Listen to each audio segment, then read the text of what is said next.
నా వల్ల సినిమా ఇబ్బంది పడకూడదు అనే ఒక దృఢ సంకల్పంతో సో ఎవరిదైనా మనోభావాలు దెబ్బతిని ఉంటే entire I'm saying sorry for that. So ఇంతటితో దీనికి ముగింపు పలకండి. Don't boycott Laila, welcome to Laila. Prithviraj sorry చెప్తూ వైసీపీ నేతలకు మరో వీడియో రిలీజ్ చేయడం అయితే జరిగింది. అయితే ఇక్కడ విషయాల్లోకి వెళ్తే విశ్వక్సేన్ హీరోగా నటించిన లైలా మూవీ ప్రీ రిలీజ్ ఈవెంట్లో పృథ్వీరాజ్ కొన్ని కామెంట్స్ చేయడం జరిగింది. అవే కామెంట్స్ ఇప్పుడు సోషల్ మీడియాలో తెగ వైరల్ అవుతున్నాయి, అలాగే కాంట్రవర్సీకి కూడా గురవుతున్నాయి. అసలు ముందుగా అతను చెప్పిన డైలాగ్ ఏంటి అంటే, ఈ సినిమాలో ఒక డైలాగ్ ఉంటుంది, అదేంటి అంటే ముందుగా 150 మేకలు ఉంటాయి, దాని తర్వాత 11 మేకలు మాత్రమే అయ్యాయి. ఈ డైలాగ్ ఎందుకు పెట్టారో తెలియదు, బట్ నాకు చాలా సంతోషంగా ఉంటుంది అని మాత్రం పృథ్వీరాజ్ చెప్పడం జరిగింది. అది యాదృచ్ఛికంగా జరిగిందో ఇంకోటి జరిగిందో తెలియదు, కానీ సుమగారు మేకల సత్యాన్ని పట్టరండి అని చెప్పి తీసుకురమ్మంటాడు.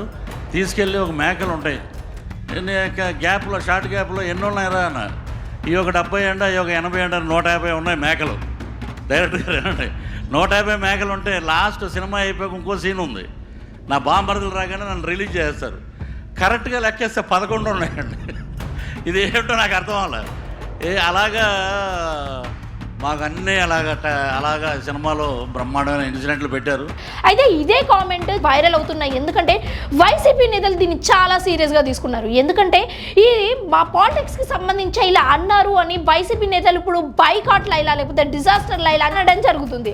అయితే ఈ లైలా మూవీ రిలీజ్ కాకముందే డిజాస్టర్ లైలా, బైకాట్ లైలా అని ఇలా పెట్టడం, హ్యాష్ ట్యాగ్స్ క్రియేట్ చేయడం మూవీ బృందానికి అయితే చాలా బాధ కలిగించింది. అలాగే ఈ మూవీ మేనేజ్మెంట్ అంతా కూడా సారీ మీట్ కూడా పెట్టడం జరిగింది. ఆ సారీ మీట్లో విశ్వక్సేన్ గారు చాలా క్లియర్గా చెప్పారు, ఇది మేము అనుకుని చేసింది కాదు, అలాగే అతను అలా మాట్లాడతారు అని కూడా మాకు తెలియదు, 30 years ఎక్స్పీరియన్స్ ఉన్న అతనికి మేము ఏం చెప్తామండి అని సారీ చెప్పడం కూడా జరిగింది. ఆ వ్యక్తి అది మాట్లాడినప్పుడు ఆ వ్యక్తి అనుభవం అంత ఉండదు సార్. నా వయసు నాది 29, 30 వస్తే మార్చి వస్తే ఆ వ్యక్తి అది మాట్లాడుతున్నప్పుడు నేను కానీ ప్రొడ్యూసర్ గారు కానీ చిరంజీవి గారు వస్తున్నారంటే రిసీవ్ చేసుకోవడానికి బయటికి వెళ్ళాము, తిరిగి వచ్చాము, ఈవెంట్ అయిపోయింది. ఇంటికి వెళ్ళేదాకా మాకు తెలియదు ఈ వ్యక్తి స్టేజ్ మీద ఏం మాట్లాడాడు.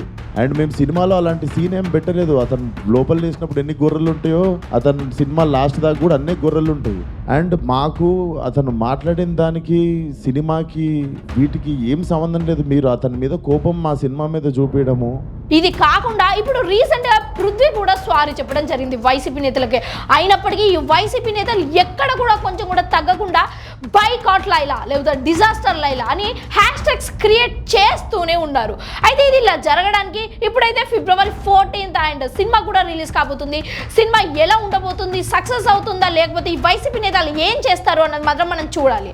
అండ్ ఇలాంటి లేటెస్ట్ అప్డేట్స్ కోసం మా తెలుగు క్యాపిటల్ టీవీని సబ్స్క్రైబ్ చేసుకోండి.